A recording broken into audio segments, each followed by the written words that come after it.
ce discours d'Ibrahim Traoré ne se limite pas à de simples déclarations. Un an après la RPP, il révèle des enjeux majeurs qui redéfinissent la situation politique au Burkina Faso. À travers ces mots, se dessinent des priorités, des défis sécuritaires et des choix stratégiques qui auront un impact bien au-delà des frontières du pays. Mais que signifient réellement ces révélations? Et jusqu'où peuvent-elles transformer l'avenir politique de la région? Dans cette vidéo, nous allons décrypter en profondeur ces enjeux pour comprendre ce qui se joue réellement. Afrique Zoom. Abonne-toi, like et active la cloche de notification pour ne rien rater prochainement. Monsieur le Président, quelle est la vision de votre pays? La vision globale du Burkina, vous voulez dire? Alors, merci et soyez les bienvenus. Et je pense que vous êtes dans le pays qui prône aujourd'hui la souveraineté nationale, l'indépendance totale. Parce que vous n'êtes pas sans savoir que notre pays a été colonisé comme beaucoup de pays africains. Mais aujourd'hui, nous sommes en train de nous exprimer. Et donc, la lutte pour la souveraineté et l'indépendance sont donc le moteur de notre combat. Merci. Que signifie votre révolution en pratique? S'agit-il d'une révolte contre l'Occident ou d'un changement national interne? Révolte contre l'Occident, non. L'Occident, il ne faut pas mélanger les choses. J'aime dire de faire la distinction en tant que révolutionnaire entre les peuples et les politiques. Ils sont nombreux en Europe, en Occident, qui nous soutiennent dans notre combat. Nous voyons à travers les peuples. Et nous voyons même à travers vos plateaux télé et tout, beaucoup de gens qui interviennent, qui soutiennent notre combat de liberté. Et je pense que tout le monde y a intérêt. Mais maintenant, les politiques de certains pays peuvent être opposés à notre idéologie. Et la révolution, logiquement, va combattre cette idéologie. Parce que nous voulons nous affirmer. Et il y en a qui ne veulent pas qu'on s'affirme, qui veulent nous maintenir dans l'esclavage, dans l'aliénation. Non, la révolution combat cela. Donc voilà un peu notre ligne de conduite. Voilà. Oui, alors Monsieur Bourbeau. La première question, comment définissez-vous la contribution spécifique du Togo à la consolidation de l'Alliance des États du Sahel? Considérez-vous le Togo comme un partenaire stratégique de cette nouvelle architecture, bien qu'il ne soit pas membre de l'AES? Le Togo est un pays, en tout cas je tenais à remercier beaucoup le peuple togolais et leurs autorités. Je peux dire que le Togo est un partenaire plus que stratégique. Moi, je ne parle pas de partenaire stratégique, je parle de pays, de frères. Parce que lorsque des gens cherchent à vous étouffer, à vous tuer, et qu'un frère peut vous aider, je pense que la fraternité ne dépasse pas cela. Et pendant des moments difficiles, le Togo a toujours pris sa position. Et jusqu'aujourd'hui, le Togo a sa position, sa ligne de conduite qui soutient l'AES. Et donc c'est un pays frère, c'est plus qu'un partenaire. Voilà ce que je peux dire. Et le Togo a posé beaucoup d'actes, que ce soit sur le volet économique à travers donc la route maritime, certes, mais même dans le volet de la défense.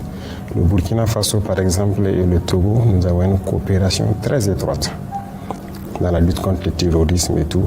Et ça, il faut s'en féliciter. Nous sommes au-delà de ce que les gens peuvent imaginer, je le disais souvent. Aujourd'hui, les deux armées, les réponses les unes envers les autres et les planifications ne sont plus au niveau étatique. Ce n'est pas comme avant quand un avion au Burkina doit intervenir, ou bien un avion togolais doit intervenir. Il faut qu'on appelle jusqu'à la présidence, avoir les autorisations de traverser les frontières. Non, c'est au niveau local. Ce n'est même pas l'état-major, c'est carrément au niveau local. Donc les forces cohabitent et tout. Donc vous voyez que c'est un partenariat exceptionnel. C'est de la fraternité, c'est tout ce qu'on demande. Et ce partenariat s'est renforcé, peut-être sans doute avec l'extradition de l'ancien président Paul-Henri Sandaogo Damiba. Oui, renforcé, c'est trop dit. C'était déjà fort. Ce n'est qu'une suite logique. Le Togo ne peut pas être en fraternité avec nous et laisser sur son sol quelqu'un qui cherche à détruire ses frères. Donc c'est nous qui avons souhaité Donc que le Togo les garde depuis longtemps, sinon ça n'a pas commencé maintenant, mais à un moment donné, avec des preuves assez accablantes, donc les autorités togolaises ont décidé de le renvoyer pour qu'il ne soit pas un obstacle à notre avancée. Donc ça aussi c'est à saluer. Vous l'avez déjà rencontré depuis son extradition en tête à tête? Pourquoi? Non, je n'ai pas à le faire. Il est entre les mains de la justice, il entend devant tout, et je ne l'ai pas fait. Excellence, on dénombre au moins 5 tentatives de coup d'État contre vous. Qui veut vous tuer et pourquoi? Vous avez dénombré 5, il y en a beaucoup plus. Il y en a beaucoup plus, c'est ce qui est peut-être dévoilé. Tous les jours, il y a des gens qui cherchent coûte que coûte à ce que nous ne soyons pas là. Ceux-là qui veulent nous voir disparaître, ce sont ceux-là que nous appelons les esclaves de salon. Ce sont ceux-là qui vendent l'Afrique, qui ne veulent pas que l'Afrique soit libre. Ce sont très souvent des Africains qui sont aliénés et qui sont exploités. Nous sommes de ces dirigeants qui veulent créer les conditions pour que nos jeunes travaillent ici, au lieu d'aller se rester dans les rues des autres à mendier. Et très souvent, il y en a qui arrivent à des comportements pas en tout cas sains dans vos sociétés là-bas. Nous ne voulons pas voir ça. L'Africain n'est pas un sous-homme. Mais dans ce même cadre, les pays qui nous colonisent, qui veulent nous voir dans l'esclavage, qui veulent nous maintenir, ont leurs suppôts ici, leurs valets locaux, leurs répondants. Et ces gens sont prêts à tout pour nous voir éliminés. Et voilà malheureusement le contexte de l'Afrique.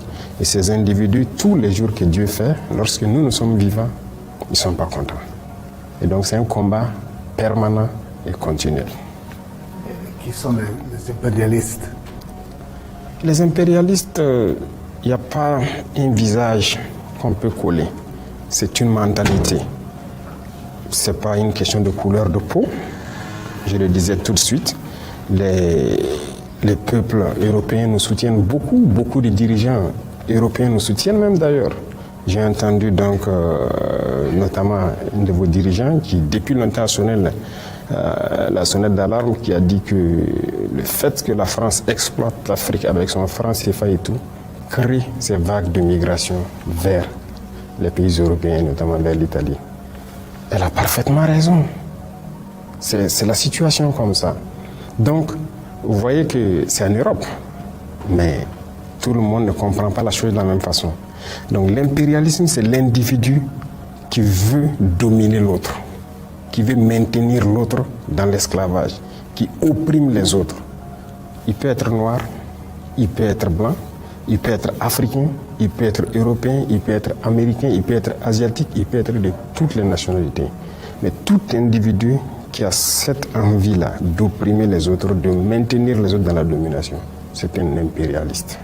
La liberté individuelle peut-elle être intégrée et votre révolution une vue d'une souveraineté totale, la liberté d'aimer qui l'on veut, d'exprimer librement, de s'opposer à votre pouvoir? Ah oui, voilà quelque chose, vous avez très bien fait d'être venu, c'est bien.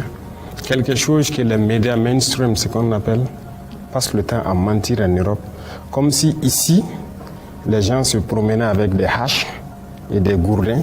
Lorsque tu ouvres la bouche, on te frappe. C'est faux, hein? Il y a la liberté. Chacun est libre de dire ce qu'il veut, de donner son opinion et tout. Même sur nos chaînes de télé, vous voyez des gens qui donnent leur opinion. Mais la liberté a ses limites. Par exemple, nous sommes un pays en guerre. Nous n'allons pas permettre à qui que ce soit de démoraliser nos troupes pendant qu'ils sont sur le champ de bataille. Ça, nous n'allons pas permettre. Nous n'allons pas permettre aux valets locaux de l'impérialisme qui sont parmi nous de vouloir saboter notre lutte pour ramener notre pays entre les griffes de ces impérialistes-là. La liberté d'un individu, comme on l'a dit, ça s'arrête là où la liberté de l'autre commence. Sinon, vous n'avez pas une société. Autant vous êtes libre de dire ce que vous voulez, lui aussi il est libre de dire ce qu'il veut. Et quand vous commencez à chacun à dire ce qu'il veut, ça finit par quoi? La bagarre. Est-ce qu'on s'assoit, on laisse notre société aller dans le déclin? Non. Même ceux-là qui disent qu'il y a liberté d'expression, il n'y a pas de liberté en réalité. Alors, nous prenons les Français, les autorités françaises, pour ne pas mélanger avec la population française. Est-ce qu'il y a la liberté d'expression en France? Il n'y en a pas.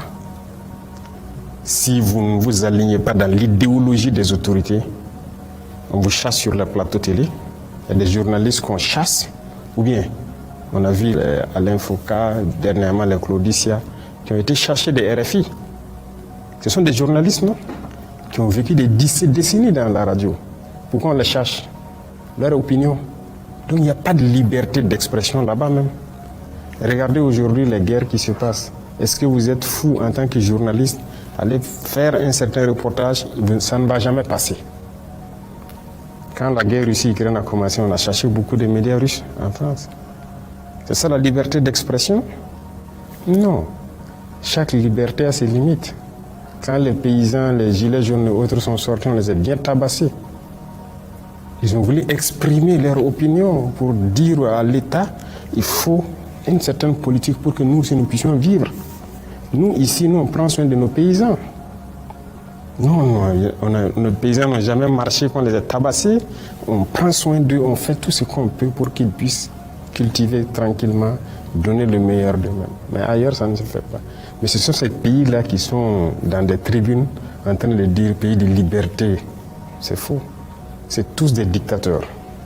Leur liberté, c'est vis-à-vis de l'Afrique. Les déclarations d'Ibrahim Traoré révèlent des enjeux majeurs pour le Burkina Faso et l'Afrique. Entre défis et stratégies, la situation reste complexe. Si cette analyse t'a éclairé, abonne-toi, like et active la cloche de notification pour ne rien rater. À très vite sur Afrique Zoom.